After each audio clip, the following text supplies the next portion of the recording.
contigo, nossa eterna gratidão.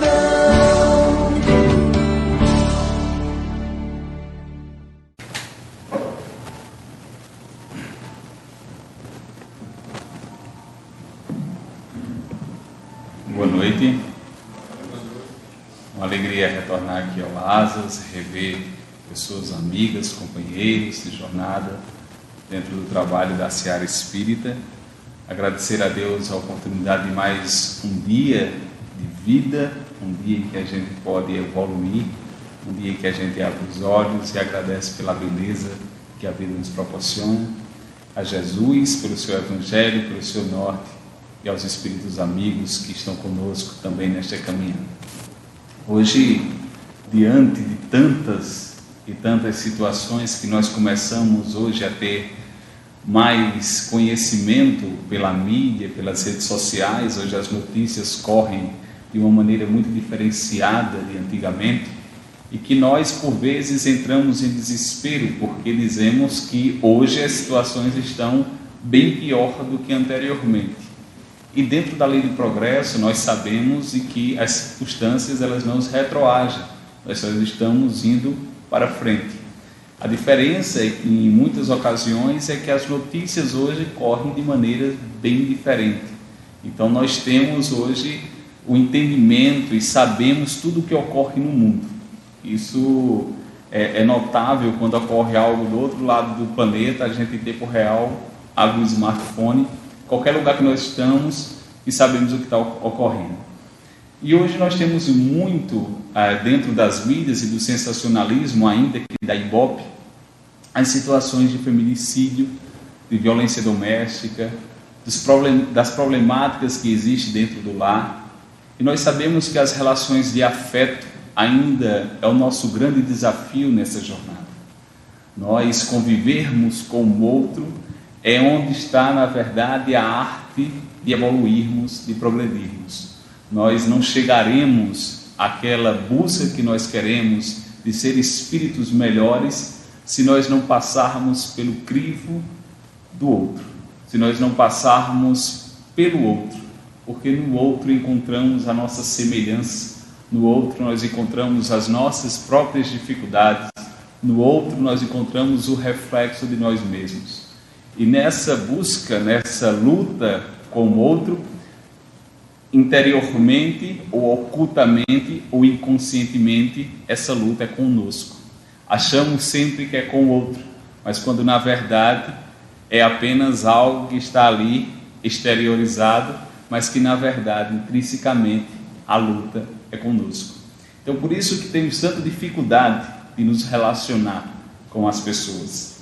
Geralmente nós, quando conhecemos ou pouco conhecemos as pessoas, nós conseguimos ter uma convivência mais sadia do que com o passar do tempo. O que deveria ser o inverso. Ao passar do tempo, nós poderíamos conseguir apertar mais ainda esses laços de afinidade. Eles existem, mas por outro lado, também aqueles laços ditos ainda inferiores de intolerância, de falta de paciência com o outro, também aparece com muita evidência. Então, quando a gente vem falar sobre relacionamento conjugal, a gente vem falar do último patamar dessa relação. É a relação mais íntima que nós podemos ter com uma pessoa. E dentro da lei de sociedade, que a gente também vê no Livro dos Espíritos, nós sabemos que não viemos aqui para viver só. Nós estamos justamente dentro da sociedade, inserido nela, para que a gente possa viver.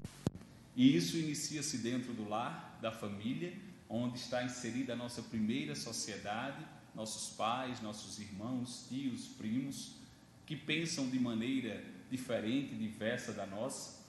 Posteriormente, nós saímos para as nossas atividades escolares, ainda criancinhas, e começamos a encontrar no outro, no coleguinha, que pensa diferente de mim, que tem gosto diferente de mim, que tem hábitos alimentares diferenciados do meu.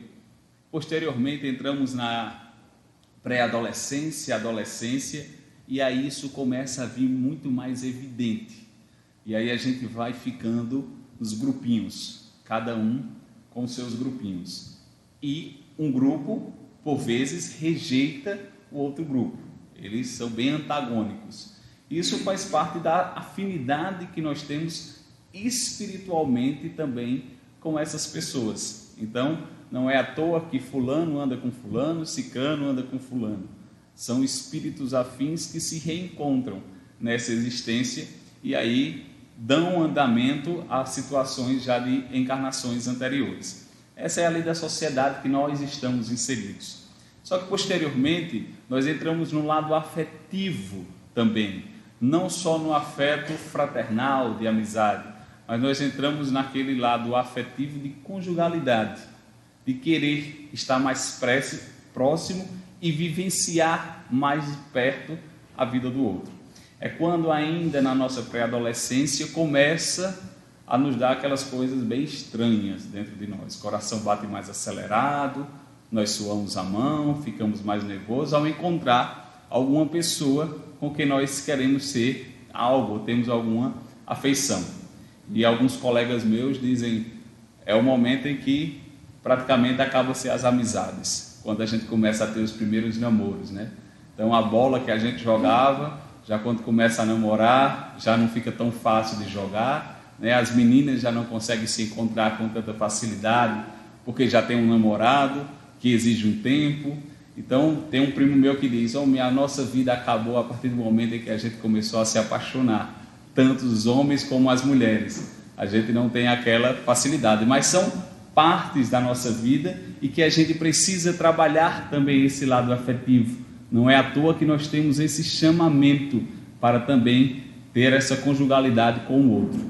E o que a gente vai falar aqui na nossa conversa hoje, ela independe também do tipo de relacionamento.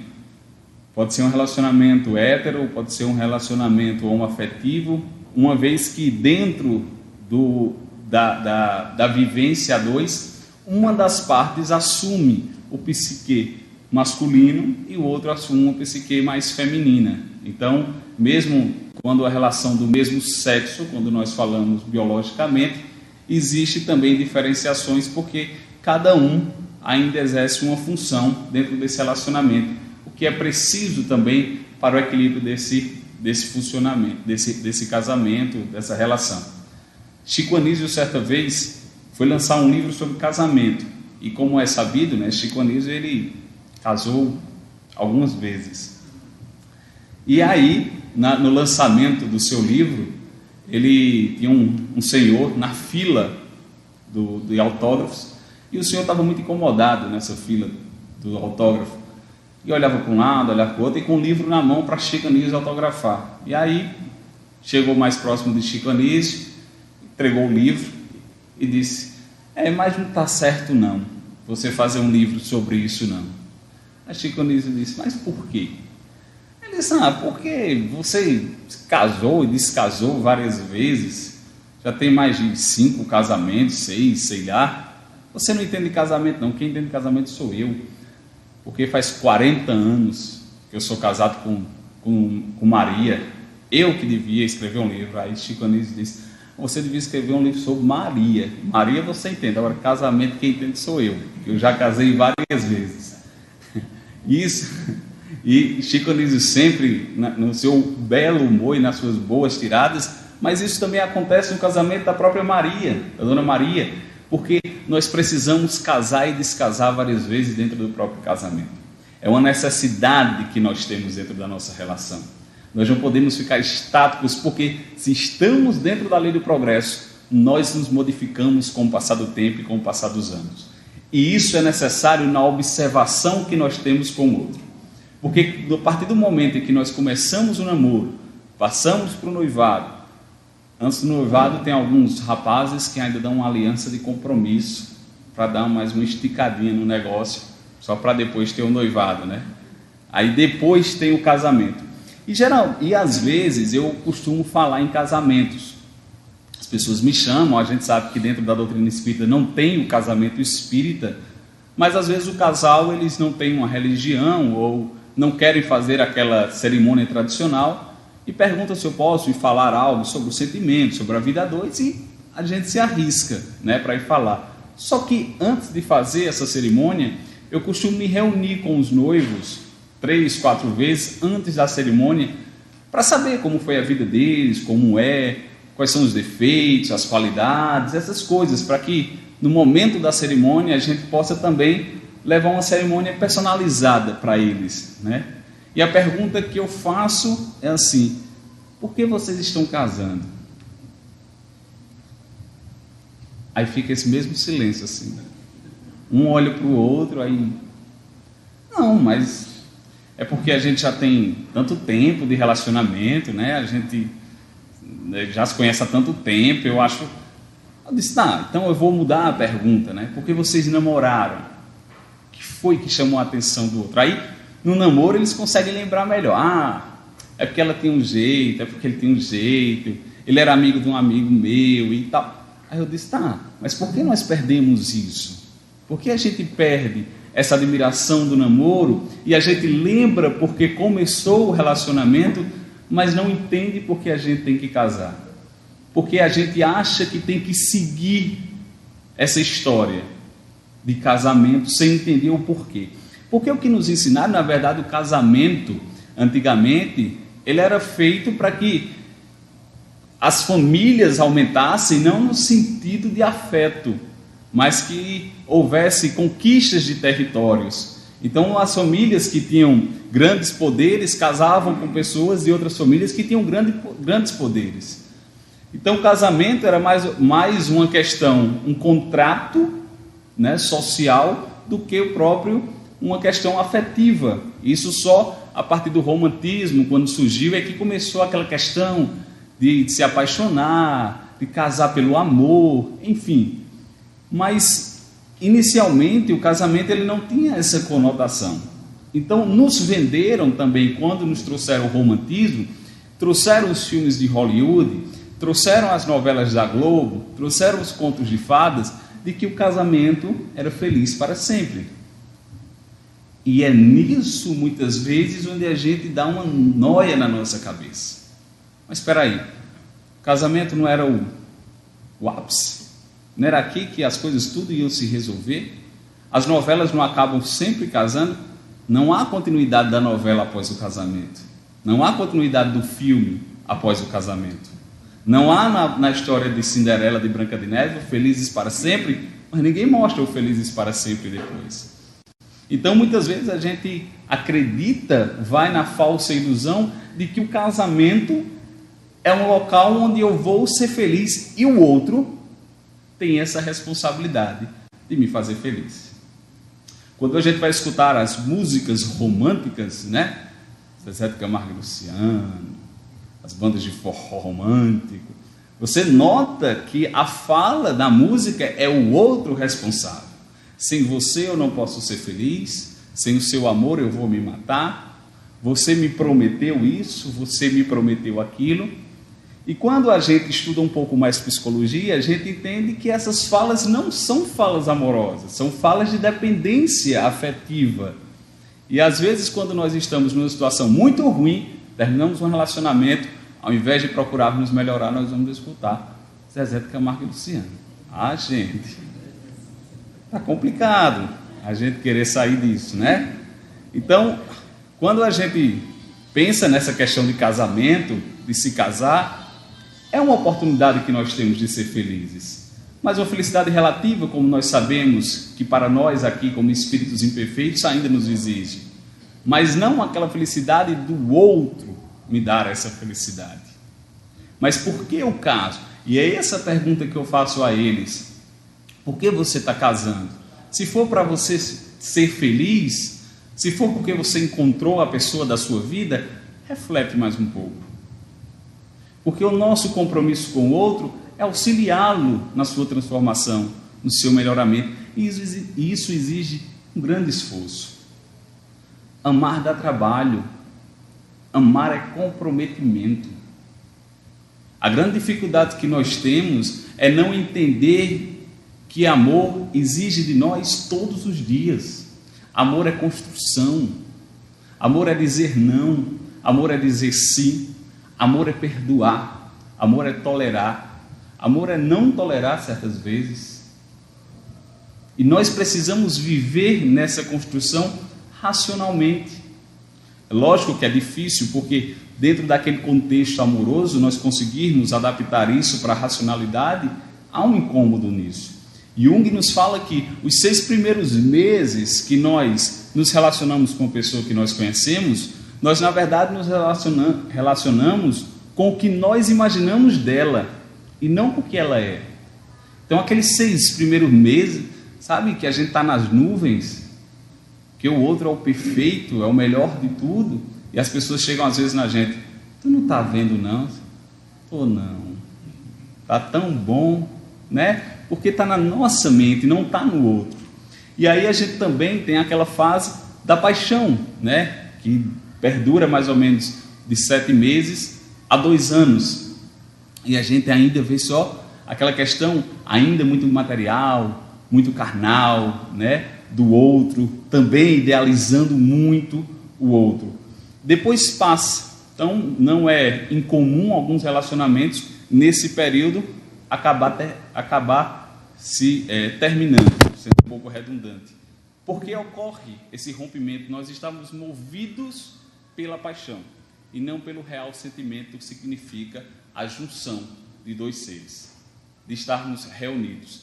E não existe muitas fórmulas, né? As pessoas às vezes perguntam, viram o que eu estava fazendo, eu comecei a fazer essa palestra em uma casa espírita em João Pessoa, depois fiz em outra lá, depois fiz em Areia. Aí as pessoas viram, aí chegaram e disseram: mas você está consultando casais agora? Eu disse: não, Deus me livre, estou nisso não.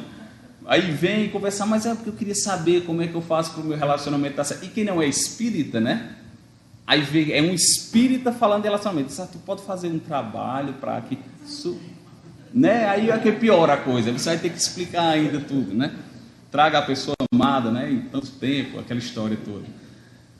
Então, eu sempre, né, conversando, mas quando eu posso auxiliar, quando eu posso ajudar, eu digo: olha, não existe uma fórmula, né? Existe nortes, existe respeito, existe esse compromisso. Nós não podemos esquecer do compromisso com a relação. Nós temos um compromisso profissional, nós temos um compromisso dentro da casa espírita, nós temos um compromisso com os nossos filhos, nós temos um compromisso com os nossos pais.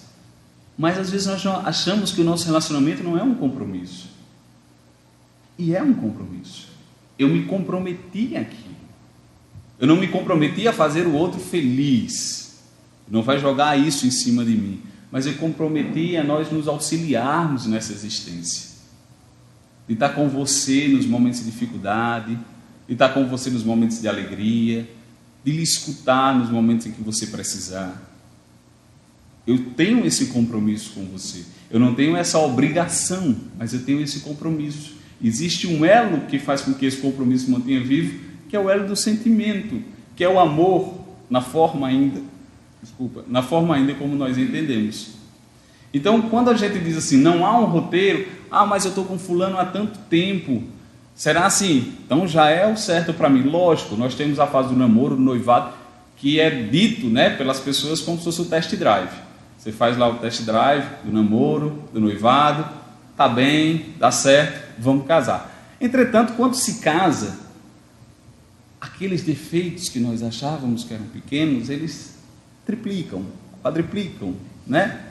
E a gente fica bem evidenciado, mas as qualidades também, e isso faz parte. A gente só não pode chegar e dizer: meu Deus, eu achei que você iria mudar. Não, mudou porque casou, mudou porque mudou o status? Não. Então nós precisamos ter essa consciência de que está com o outro e que é ali mesmo. E a gente vai se moldando no tempo de cada um. Eu, particularmente, estou no meu 2º casamento. Espero parar aí. E eu tive um primeiro relacionamento muito longo, né? Então conheci ela muito jovem, eu muito jovem à época. A gente namorou uns 7 anos, eu acho, 8. Depois noivou, aí passou mais uns 3, 4 noivos, né? Aí, aquela história, tem que casar, né? O pessoal perguntava o tempo todo, né? Aquele negócio: casa quando? Não, casa quando?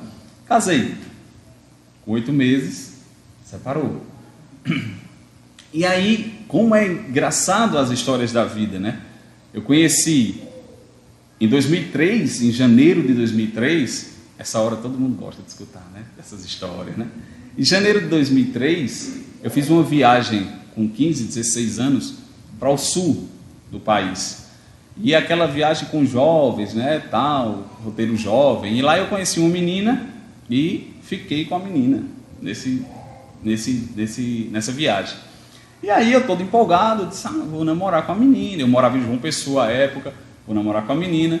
E aí a gente voltou, né, chegou em Recife, e lá a gente pegou um ônibus para João Pessoa. E a menina vinha do sertão, ela morava no sertão, mas estava indo morar em João Pessoa, para estudar em João Pessoa. Disse, deu mesmo certo, né? Quando a gente estava voltando no ônibus, aí fui falar em namoro, ela disse, eu namorar com você? Não, vou namorar com você não. Aí eu disse, não, olha, eu tenho 15 anos, eu vou fazer o primeiro ano agora do ensino médio, eu estou vindo do sertão, eu venho para estudar para medicina, e eu não venho para namorar não posso não. Aí eu disse, meu Deus, levei um fora. Disse, tudo bem, cheguei em João Pessoa, aquele fora, não fui escutar Zezé de Camargo, mas sentindo aquilo tudo. Eu estudava no GEL, lá na Rui Carneiro, em João Pessoa, e ela foi estudar no ProSaúde, que era em frente ao GEL. Mas eu levei um fora tão grande que eu nem a calçada eu atravessava, com medo de encontrá-la, né? E aí passou o ano todo de 2003, quando foi em dezembro de 2003, eu conheci minha ex-esposa. E aí eu tive todo esse relacionamento com ela, casei, com 8 meses eu me separei. E essa separação ocorreu mais ou menos em outubro, novembro de 2014. E aí eu disse, não, agora eu vou dar um tempo para mim, né? Não quero nada com ninguém. Aí o que a gente faz quando se separa, gente? A gente entra na academia, né? A gente fica bem bonito, a gente compra roupa nova, né? E aí a gente vai pensando, gente, por que eu não faço isso dentro do meu relacionamento? Dentro do meu relacionamento é camisa de candidato, na hora de dormir, aquela coisa toda, né? E eu dizendo, meu Deus do céu. Aí a gente vai para a academia, faz uns 3 anos que eu não passava nem na frente da academia, e eu disse, eu vou me matricular na academia o ano todo. Paguei, seria em dezembro, começo de dezembro, e continuei sem ir para a academia, dezembro todo. E aí a gente, nessa fase, né, de separação, disse, não, agora eu vou cuidar de mim, como se houvesse um impedimento de cuidarmos de nós dentro de um relacionamento com o outro, porque a gente cai naquela falsa ilusão de que o outro é meu, de que aquilo me pertence e acabou. E quando a gente vê posteriormente os relacionamentos terminando, nós achamos que termina de uma hora para outra. E como diz o Rossandro, nós trabalhamos muito afinco para terminar um relacionamento. Exige muito esforço para terminar.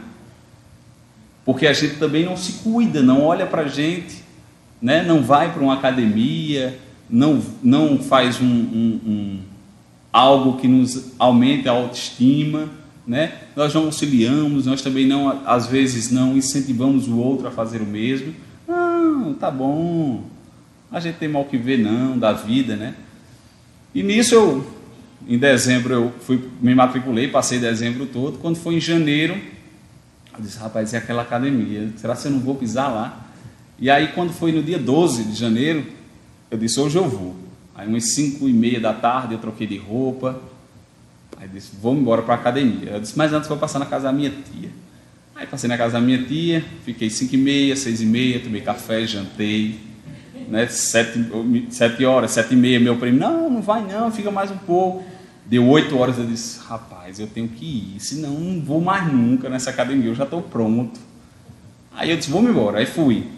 Aí quando eu estava chegando perto da academia, eu disse, meu treino, né, porque até personal training a gente vai atrás, né, eu disse, meu treino, eu deixei meu treino em casa, eu vou ter que ir lá buscar. Eu disse, não, mas se eu for, eu não vou para a academia, eu faço qualquer coisa lá, tenho que pelo menos ir. Aí fui. Cheguei na academia e realmente nesses 3 meses eu não tinha nem tido conversa com nenhuma pessoa, nada. Estava dando um tempo a mim mesmo. Cheguei na academia lá e comecei a fazer, naquela empolgação de fazer os alongamentos, né? Vi uma pessoa assim, terminando o seu exercício. Eu disse, eu conheço aquela moça. Aí eu olhei. Aí ela estava com o personal. E eu notei que ela falou algo ao personal e o personal virou para mim. Eu disse, alguma coisa tem. Conheço. Ela levantou-se, né? Saiu, terminou o treino, eu olhei e eu disse, mas nem a menina de 2003, de janeiro de 2003, e ela passou. E aí ela saiu da academia e eu fui atrás, né? Aí eu a chamei pelo nome. Aí ela virou, aí eu disse, tudo bem? Aí ela, tudo bom. Você está lembrado de mim? Aí ela disse, Thálios de Tarso. Eu disse, eita, pelo menos isso.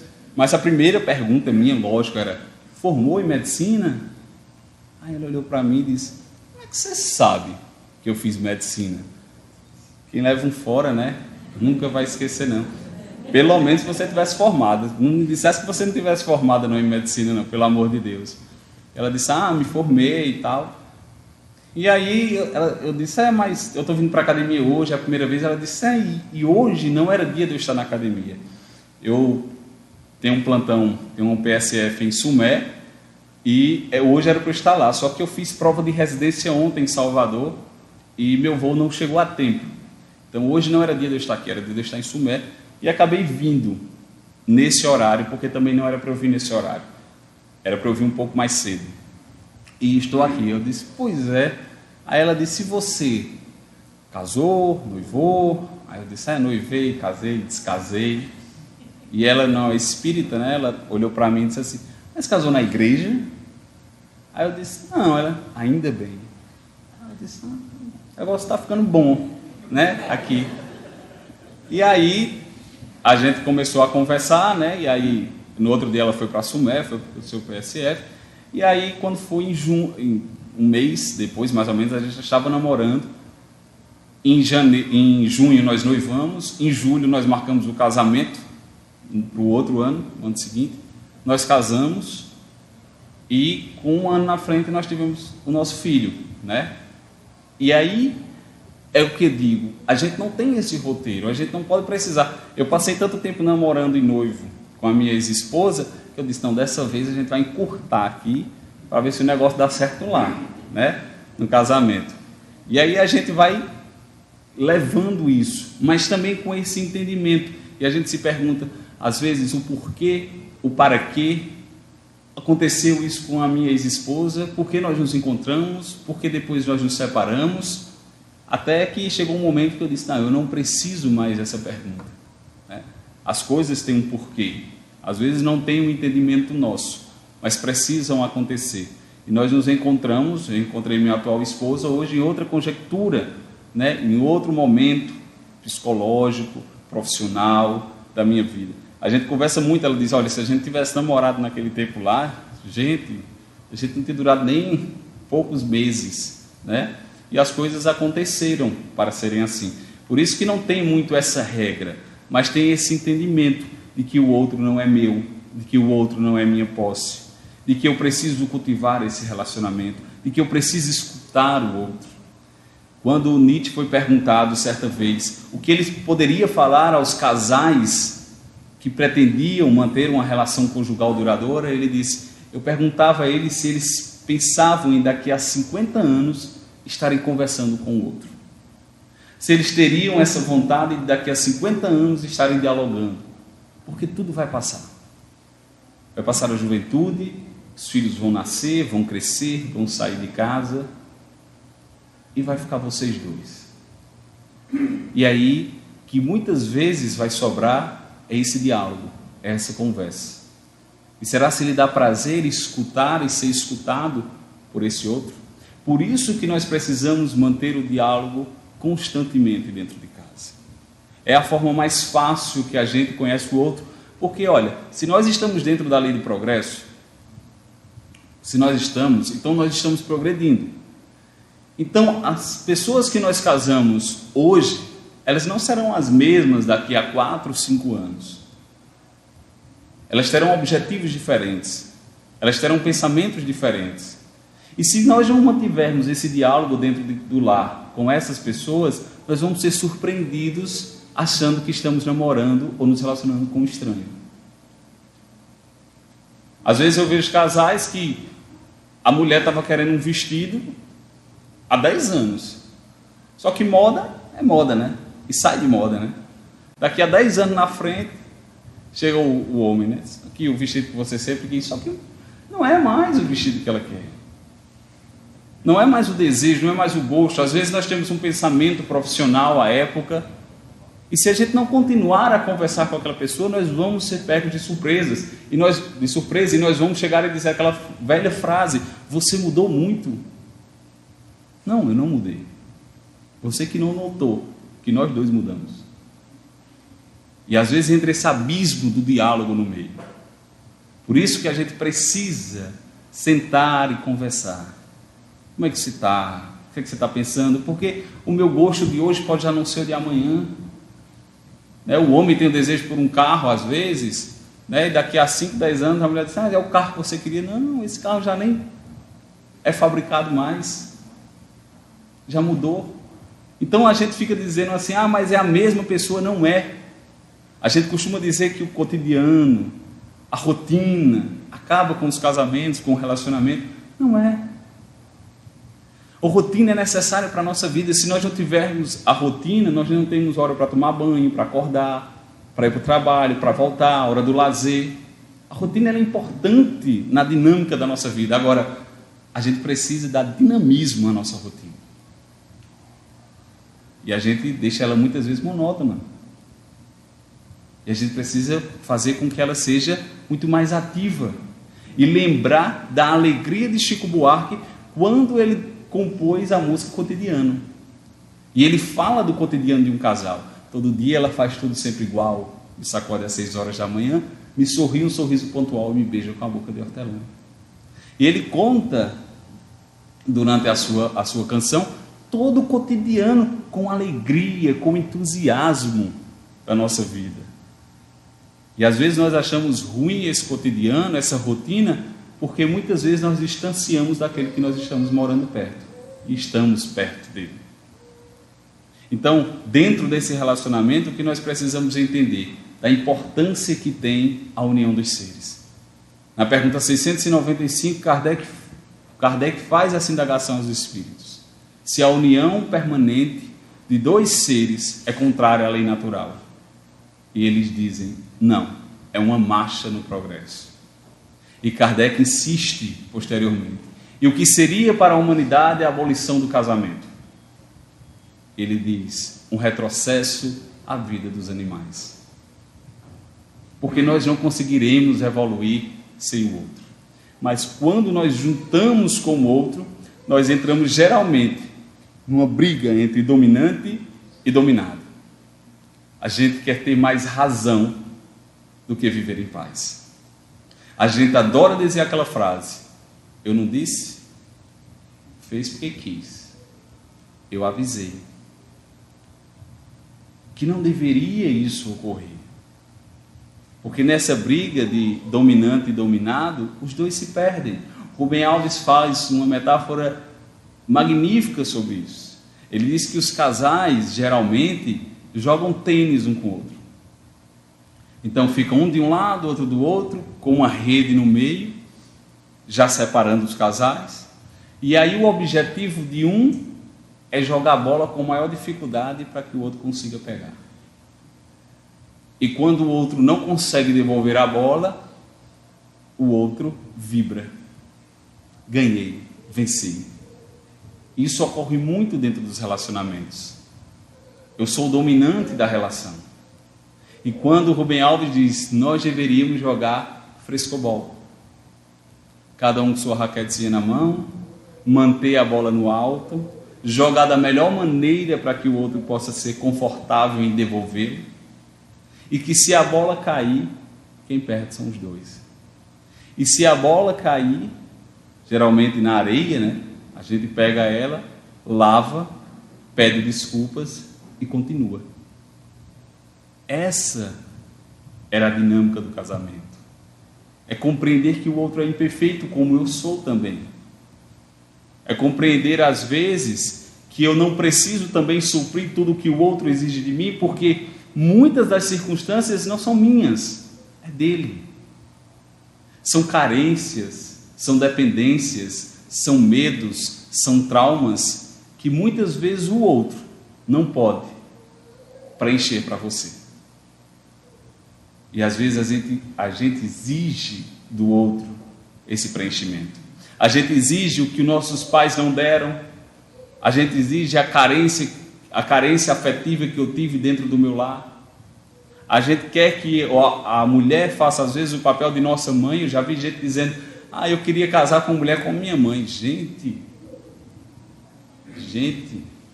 ela é sua mãe. Ela é sua mãe. Você precisa casar com uma mulher. Você precisa casar com uma pessoa que esteja exercendo um papel diferente, porque mãe você já tem ou já teve na sua vida. E essa questão começa a fazer uma ligação de dependência afetiva.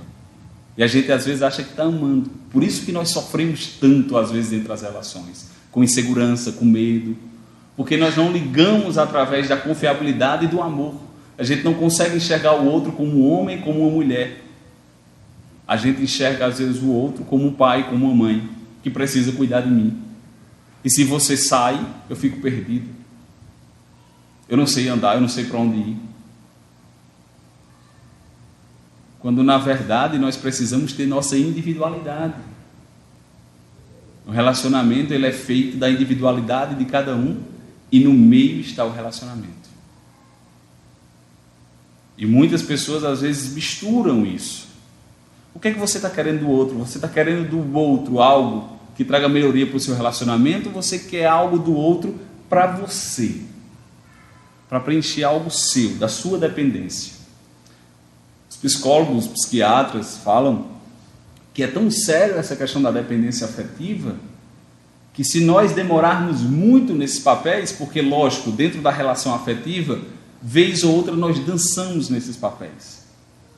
Em algum momento nós fazemos um papel de pai, um papel de mãe, um papel de filho, em alguns momentos, mas nós não podemos nos demorar nesses papéis. E quando nós nos retornamos para o papel de homem e mulher, de casal, se a gente não voltar rapidamente, nós corremos o risco de estarmos nos relacionando com o nosso pai e com a nossa mãe, de forma emocional. E isso dificulta, inclusive, na relação sexual. Casamentos já acabaram muitas vezes porque não havia mais desejo entre os casais, porque relatava-se que no momento da relação sexual se via ou se tinha um sentimento materno, paterno pelo outro, e não conseguiria ter a relação. Então a gente precisa às vezes dar uma parada e dizer o que eu sinto, o que é o outro para mim, o que é que eu posso pedir dele e o que eu posso dar a ele. Algumas coisas não me cabem. A gente acha que ama tanto que quer dar tudo, o mundo, suprir tudo, mas nós não podemos fazer isso conosco nem com o outro. Nós precisamos entregar no limite que nos compete, no limite que nos é dado da nossa vida. E essa questão de relação sexual, quando a gente entra muitas vezes, que ocorre dentro dos relacionamentos, às vezes as traições, né? E aí é quando a gente precisa tomar certas decisões do que nós queremos para a nossa vida. Alguém que sofreu alguma traição afetiva, é uma traição muito dolorosa, é uma dor muito forte, é algo muito doloroso, que chega e compara-se a luto muitas vezes, porque nós ficamos sem chão, perdidos, mas aí há uma necessidade de nós perdoarmos. E a gente não fala de esquecimento, que as pessoas, mas eu não esqueço, tal. Isso é com o tempo, isso é com o trabalho, mas a necessidade de perdão nós precisamos ter para com o outro. E se nós quisermos perdoar e permanecer na relação, é uma opção nossa. E se aquele que foi perdoado também quiser permanecer na relação, é uma opção também dele ou dela. Agora, é nítido que durante ainda o processo que isso vai perdurar, o tempo que isso vai perdurar, aquilo vai ser retornado várias vezes na conversa do casal. E aí é onde vai estar, mas você voltou para essa conversa, mas de novo isso. Precisa-se ter uma consciência em relação se realmente quer permanecer nisso, ou se toma a decisão da separação. Porque dentro da traição envolve muitas questões, principalmente, quando a gente não nota, a questão energética. Porque sabemos que uma relação sexual, por exemplo, ela é uma troca energética. Nós estamos ali renovando aquele sentimento. A partir do momento em que você envolve outras pessoas numa relação sexual e leva para a sua casa, aquela relação energética, ela se perturba. E as coisas muitas vezes desandam. Mesmo, mas o outro não sabe, mas sente. Sentimos. E aí, quando eu falo dessa questão da relação sexual, acho muito interessante, porque as pessoas dizem, eu já vi adolescentes, né, chegando para mim e dizem, é bom demais ser casado, né, não? Aí eu disse, por que? Eles, todo dia, né? Entre lá, a hora que eu disse, meu filho, e é porque eu sou novo, viu? Se você soubesse. Porque a gente chega, né, e a gente tem que descobrir justamente a beleza que é essa relação sexual. A beleza que é a energia sexual. Quando a gente vai para o livro Vida e Sexo de Emmanuel, ele vai falar sobre a força da energia sexual, a beleza que ela é. Como ela nos move na nossa vida. E a beleza que é um ato, que é uma relação sexual com cumplicidade, com transparência e com amor. Mas lá em casa é a mesma coisa sempre. Está faltando algo. Está faltando mergulhar novamente.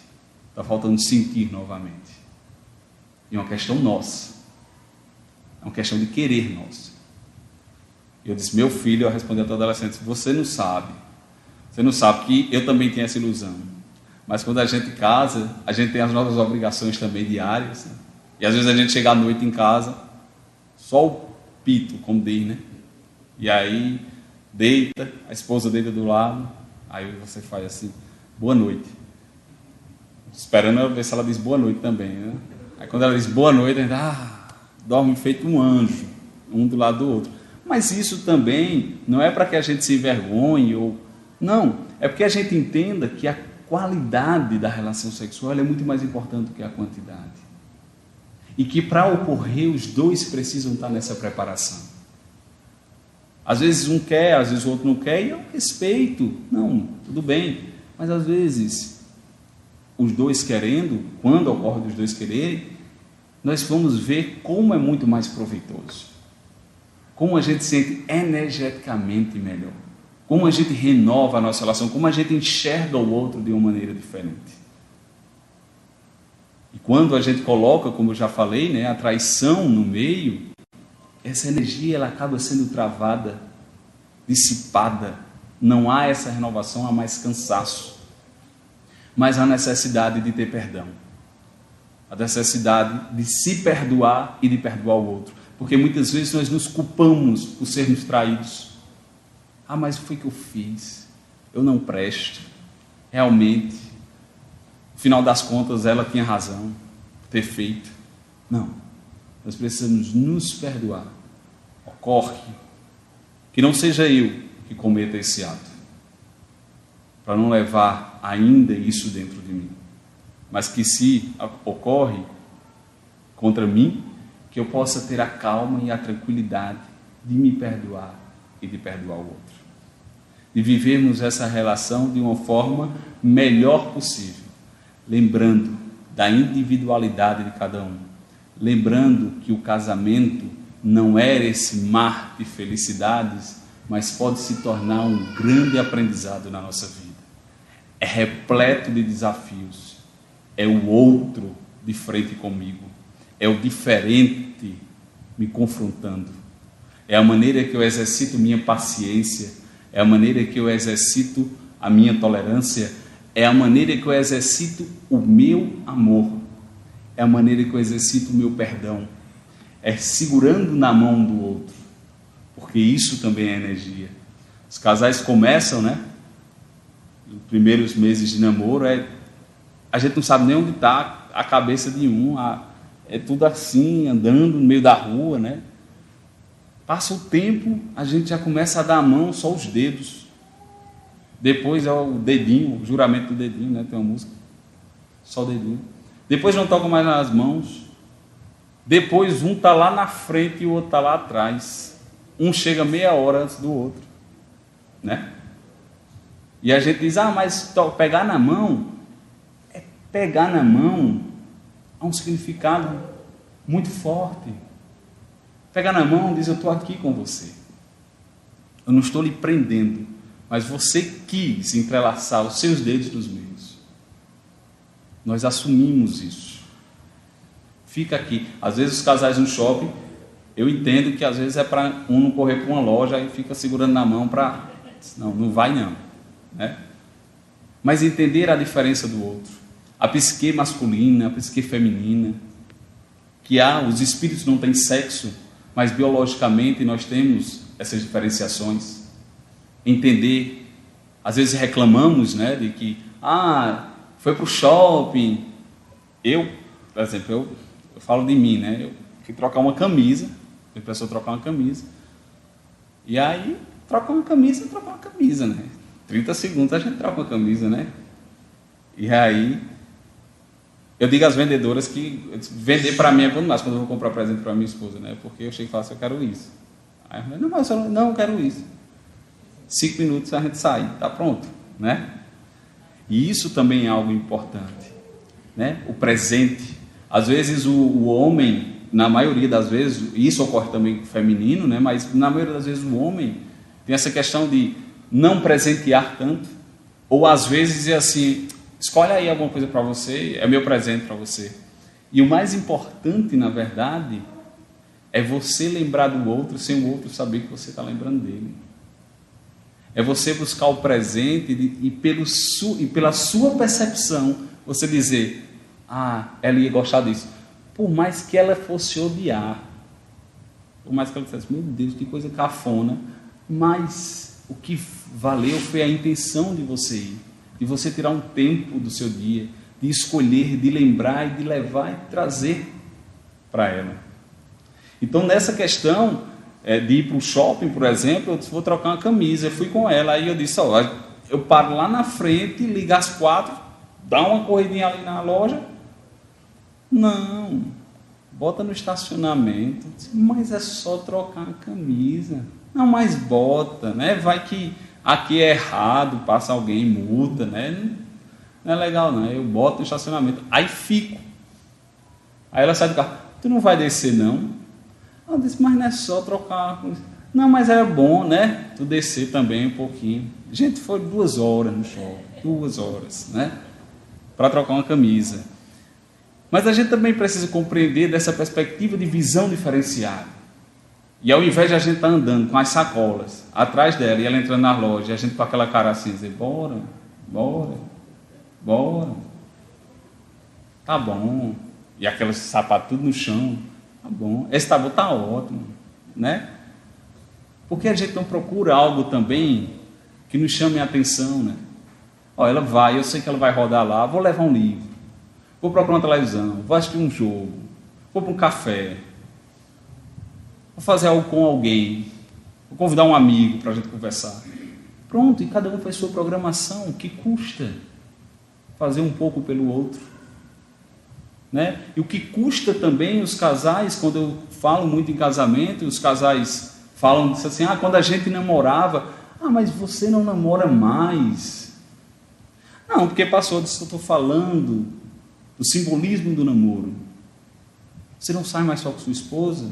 Porque depois que a gente teve filho, as coisas ficaram mais difíceis, mas o filho só veio porque antes veio vocês dois. E vocês precisam continuar a sair sozinhos, viu? Não é esse negócio de, vamos sair hoje, aí o cara já, ei fulano, vamos sair hoje? Aí quando a mulher chega, tá ele com 3 amigos saindo em grupo, sozinhos. Veja, isso é uma dificuldade que nós temos até de estar só com o nosso companheiro. É uma fuga que a gente tem. Estar só com ele, conversar com ele, sentir ele, tocar ele, escutar. Isso é que forma um casamento. Isso é que forma uma relação. E que se posteriormente houver dessa relação ter que terminar, que nós tenhamos a consciência que tudo que nos foi possibilitado nós fizemos. O Espiritismo não é a favor do divórcio, da separação, mas o Espiritismo é a favor da dignidade dos relacionamentos. E como eu falei no início, os casos que acontecem de falta de respeito, de agressões verbais, agressões físicas, que podem levar posteriormente a desfechos trágicos, a doutrina espírita sempre nos fala de que o divórcio é uma lei humana, a lei divina do encontro das almas. Elas não se separam, porque nós não estamos só nessa existência, nós nos reencontraremos em outras existências. Não as nossas almas gêmeas, como nós costumamos dizer. Onde está a minha alma gêmea? Se ficar procurando a alma gêmea, não vai achar não. Está lá na pergunta 298, 299 do Livro dos Espíritos, e que não existe. Existem as nossas almas afins. Eu lembro que Emmanuel, no livro Há 2000 anos, o senador Públio Lentulus, que fez o texto Alma Gêmea, que depois foi musicalizado pelo Grupo Acorde, pelo Grupo Semearte, para Lívia, ele nos falou sobre isso. Mas depois o próprio Emmanuel, no Consolador, nos lembrou que ali era uma metáfora, não era algo em que a doutrina nos fala de alma gêmea. A nossa alma gêmea somos nós, nossa individualidade, nosso amor próprio, porque só com o nosso amor próprio nós conseguiremos dar amor ao outro. Viver um casamento é recheado de desafios e repleto de possibilidades, de bênçãos, de oportunidades para nós sermos melhores. Mas lembremos até quando, para nós encerrarmos, quando no livro Profeta de Khalil Gibran, ele foi perguntado sobre o casamento. E o profeta respondeu: amai-vos uns aos outros, mas não fazei do amor um grilhão. Que exista um mar ondulante entre as praias de vossas almas. Enchai a taça um do outro, mas não bebai da mesma taça. Dai do pão um ao outro, mas não comai do mesmo pedaço. Dançai, cantai e... Meu irmão Chico, nossa eterna gratidão.